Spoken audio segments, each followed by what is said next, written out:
দীর্ঘ 15 বছর পর আমাদের রাজ্যের যে ক্ষমতা ছিল সেটা পরিবর্তন হয়েছে।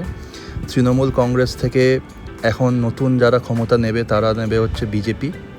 এই সরকার এখন থেকে আমাদের রাজ্য শাসন করবে। তো আজকে ছিল হচ্ছে পুরো মন্ত্রিসভার শপথ গ্রহণ অনুষ্ঠান। আমার যাওয়ার ইচ্ছে ছিল সকাল সকাল, কিন্তু যেহেতু আমার অন্য কাজ থাকে সেই কাজ করেই আমাকে খাওয়া দাওয়া করতে হয়, সেই জন্য সময় মতন হয়ে উঠতে পারেনি। আমার কালকে অনেকক্ষণ অফিস ছিল, সেই জন্য অনেক দেরি হয়েছে উঠতে। আমি যখন উঠে খাওয়া দাওয়া করে বেরোই তখন দেখি মোটামুটি সভা প্রায় শেষ, লোকজন ফিরতি পথে রওনা দিচ্ছে। তবুও যেহেতু আমি বেরিয়েছি সেজন্য ভাবলাম যে একদম ব্রিগেড প্যারেড গ্রাউন্ড যেখানে মন্ত্রিসভা গঠিত হবে সেইখানে যাব, একবার ঘুরে দেখে আসব। কিন্তু যেতে যেতেই দেখছি যে সবাই মন্ত্রীরা যারা সব নরেন্দ্র মোদী, অমিত শাহ ছিল, তারা সব হেলিকপ্টার করে ফিরছে। আমার বেশ অনেকটাই দেরি হয়ে গেছে।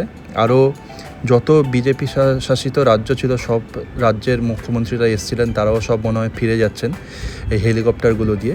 তবে মানুষের যা উচ্ছ্বাস দেখছি রাস্তায় সেটা চোখে পড়ার মতন।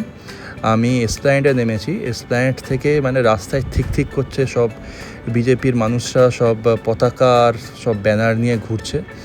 কিছু জায়গায় দেখলাম তো প্রধানমন্ত্রীর যে বড় কাট আউট আছে সেটা নিয়েও সবাই লোক বাড়ি ফিরছে, কারণ সেই কাট আউটগুলো পুরো ব্রিগেড প্যারেড গ্রাউন্ডের চারদিকে লাগানো ছিল।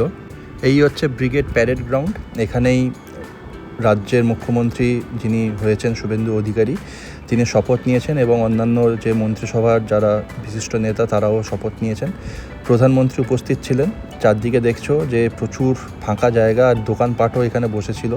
সাধারণত বিজেপির ফ্ল্যাগ, তারপরে যে বেলুন, এই ধরনের জিনিসগুলো বিক্রি হচ্ছে। যারা সাপোর্টার তারা সব নিয়ে ভেতরে ঢুকেছিল। এখানে লেখা আছে রাজ্যের নতুন মন্ত্রিসভার শপথ গ্রহণ অনুষ্ঠান। বিরাট মানে কর্মসূচি। এখান থেকে সবাই মানুষ ঢুকেছিল। এখন তো মোটামুটি ফাঁকা হয়ে গেছে, তাও আমি লোভ সামলাতে পারছি না, যেহেতু এসছি একবার জায়গাটা ঘুরেই যাই। এখানে দেখছো যে চারদিকটা ছাউনি করা আছে। দূর থেকে আমি শুনতে পাচ্ছি যে বিজেপির সব স্লোগান দিচ্ছে। এখানে একজন নেতা এখানে দাঁড়িয়েছেন, দিনে উনি ভাষণ দিচ্ছেন। সেখানে চারদিকটা ভিড় করে সব বিজেপি সমর্থকরা দাঁড়িয়েছে, আর চারদিকে সব গেরুয়া আবির আর গেরুয়া পতাকা উঠছে। দেখে জায়গাটা বেশ জমজমাট আর খুব এনার্জেটিক লাগলো। এখানে একজন বিজেপি নেত্রী এখানে কথা বলছেন ওনাদের সমর্থকের সাথে, সেটাও চোখে পড়লো। প্রচুর রিপোর্টার এদিক ওদিক ছড়িয়ে ছিটিয়ে আছে দেখতে পাচ্ছি। বিশিষ্ট সংবাদ চ্যানেল যেগুলো আছে, দূরদর্শন থেকে শুরু করে আজ তাক, বিভিন্ন সংবাদ মাধ্যমের যে গাড়ি সেখানে সব দাঁড়িয়ে আছে আশেপাশে। প্রচুর সাংবাদিক ঘুরে ঘুরে বেড়াচ্ছেন, সবার ইন্টারভিউ নিচ্ছেন। আর এইটা হচ্ছে মেইন জায়গা যেখানে শপথ গ্রহণ অনুষ্ঠান হয়েছিল। চারদিকে দেখছো যে বাঁধানো আছে বাঁশ দিয়ে। মাঝখানের যে প্যাসেজটা দিয়ে আমি হেঁটে যাচ্ছি, এখান দিয়েই প্রধানমন্ত্রী হেঁটে গেছিলেন। আর দু সাইডে সারি সারি চেয়ার আছে, এখানে সবাই সমর্থকরা বসেছিলেন। আর ওই যে দূরে দেখতে পাচ্ছ, এইটা হচ্ছে বিরাট বড় স্টেজ। সেই স্টেজের মধ্যে শপথ গ্রহণ অনুষ্ঠান হয়েছিল। এখনও প্রচুর লোক আছে, বেশ কিছু লোক তো চলেই গেছেন। আর আমার মতন যারা একটু দেরি করে ফেলেছে তারা সব আসছে। চারদিকটা দেখতে পাচ্ছ যে এরকম পতাকা দিয়ে পুরো গমগম করছে। একটু সাউন্ডটা শোনাই তোমাদের।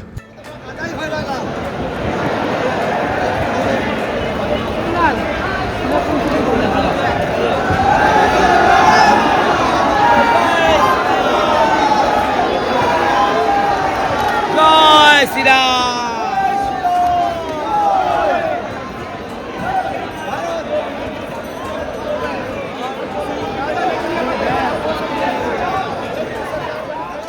এই যে সোফাগুলো দেখছো, সাদা সোফা, এইগুলোর মধ্যে সব আইএএস আইপিএস অফিসাররা আর যারা একদম শীর্ষ নেতা তারা সবাই বসেছিল।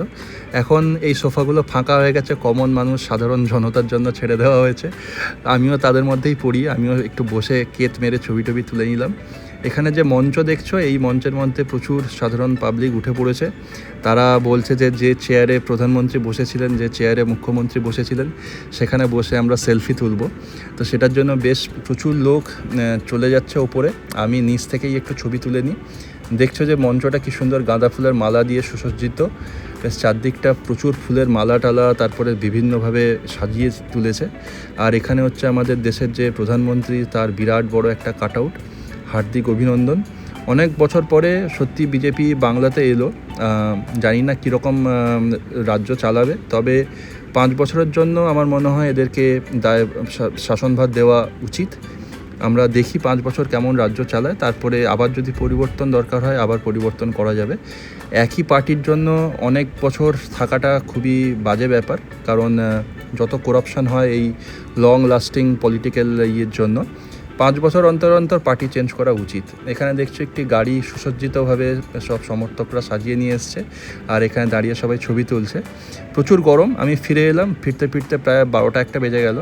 বাড়িতে এসে দেখলাম যে অথচ বেশ কিছু রান্না করছে। আজকে একটা সত্যি ভালো দিন, সেটার জন্য একটু দুপুরে ভালো মন্দ খাওয়া দাওয়া করা যাবে। সেজন্য এখানে মাছ ভাজা করা হচ্ছে, আর এখানে চিংড়ি মাছ ভাজা ভেজে রেখেছে, আমার ফেভারিট এটা আমি তেল নুন আর পেঁয়াজ দিয়ে মেখে খাবো। আর যে মাছের ঝোলটা হচ্ছে সেটার মধ্যে দেখছি যে সজনে ডাঁটা দিয়েছে, আলু আর সজনে ডাঁটা দিয়ে সুন্দর করে মাছের ঝোল বানানো হচ্ছে। আর এখানে একটি 5 মেশালি তরকারি বানিয়েছে, এটা সবজির একটা তরকারি।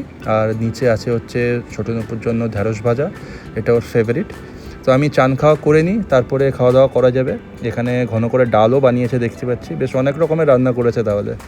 তো চান টান করে নিই, তারপরে বেশ খিদেও পেয়েছে। আজকে রোদও হয়েছিল, স্নান টান করে বেরিয়েছিলাম, তাও ঘেমে টেমে গেছি একদম। অথচও এই গরমের মধ্যে রান্না করছে, নানা রকমের পদ রান্না অলরেডি হয়ে গেছে। মাছের ঝোলটা হচ্ছে লাস্ট, আর তারপরে গরম গরম ভাত বসাবে। তো ওকে মজা করে বললাম যে তোমার এখানে এসি লাগিয়ে দেবো নাকি রান্নাঘরে। তো ও বেশ গালি টালি দিল। যাই হোক, ভাত টাত হচ্ছে, আমি স্নান করে আসি, স্নান করে খাওয়া দাওয়া করবো। আজকের ভিডিওটা আপাতত এইটুকুই। ভালো লেগে থাকলে তাহলে অবশ্যই লাইক কমেন্ট আর শেয়ার করে দিও, আর চ্যানেলটা সাবস্ক্রাইব করে দিও। দেখা হচ্ছে তোমাদের সাথে নেক্সট ব্লগে। ততক্ষণের জন্য টাটা। সবাই ভালো থেকো, সুস্থ থেকো, বাই।